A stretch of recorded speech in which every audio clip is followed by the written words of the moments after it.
La mesure parfaite n'existe pas, elle est incertaine.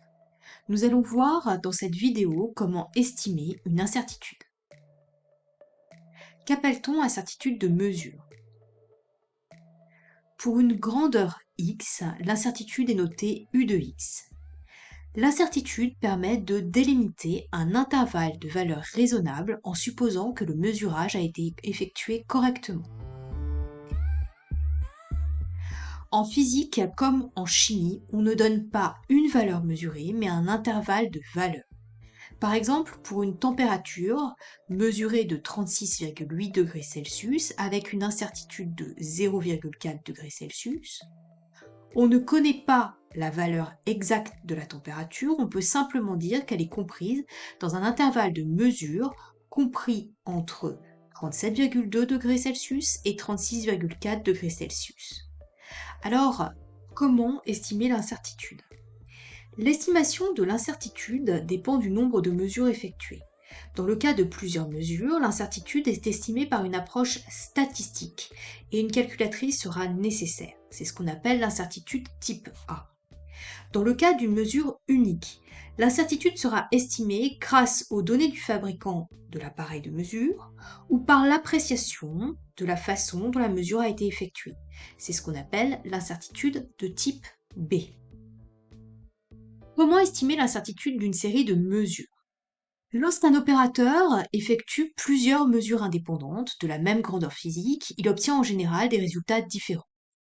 Par exemple, on a réalisé une série de 8 mesures pour une même personne de la saturation pulsée en oxygène par oxymétrie, méthode non invasive utilisée pour mesurer le taux d'oxygène disponible dans le sang en pourcentage. Pour tenir compte de la dispersion des mesures, on utilise les statistiques, menu stats de la calculatrice. La meilleure estimation du résultat de mesure est obtenue en calculant la moyenne arithmétique, c'est-à-dire la somme de mesures divisée par le nombre de mesures.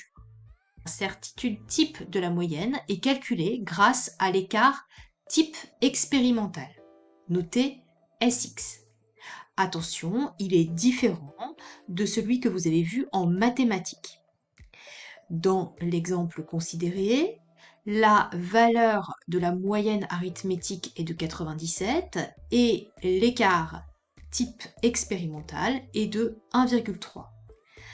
Attention, le symbole de l'incertitude type diffère selon les modèles de calculatrice. Regardons comment procéder sur une calculatrice.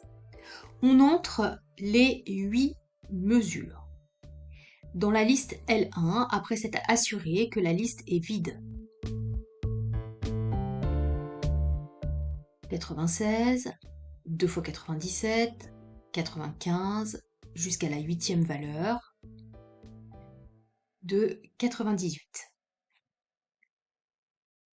On lance le calcul en sélectionnant Calque, puis on choisit Stat invar pour trouver la valeur moyenne de 97, le résultat est en pourcentage, et l'écart type expérimental de 1,3%.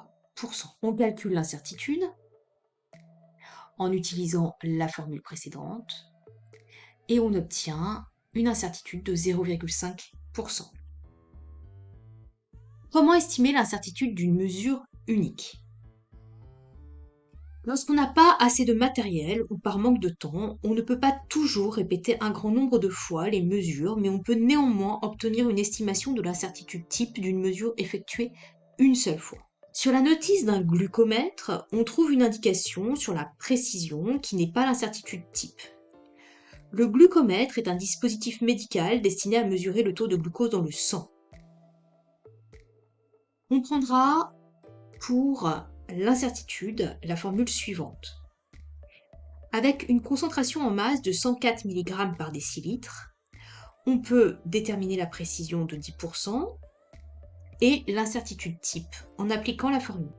En l'absence de données du fabricant, il faut estimer un encadrement de la valeur mesurée. Prenons le cas de la détermination par échographie de la longueur crânio-caudale LCC. À l'aide de cette mesure, le médecin donne une estimation très précise de l'âge du fœtus. Sur le cliché, la boîte crânienne est mal délimitée. On va donc estimer une longueur minimale de 0,89 cm et une longueur maximale de 0,91 cm. Le milieu de cet intervalle, défini par les valeurs extrémales, correspondra à la meilleure estimation de la grandeur mesurée, 0,90 cm. La demi-largeur de l'intervalle définie est en première approximation l'incertitude type. Ici, elle sera de 0,01 cm. On peut donc dire que le fœtus est proche de 7 semaines. Alors que devez-vous retenir dans cette capsule? On attribue, grâce à l'incertitude, un intervalle de valeur raisonnable en supposant que le mesurage a été effectué correctement. On ne donne pas une valeur, mais un intervalle de valeurs. L'estimation de l'incertitude dépend du nombre de mesures effectuées. Pour une série de n mesures, une incertitude type A sera déterminée grâce à une approche statistique.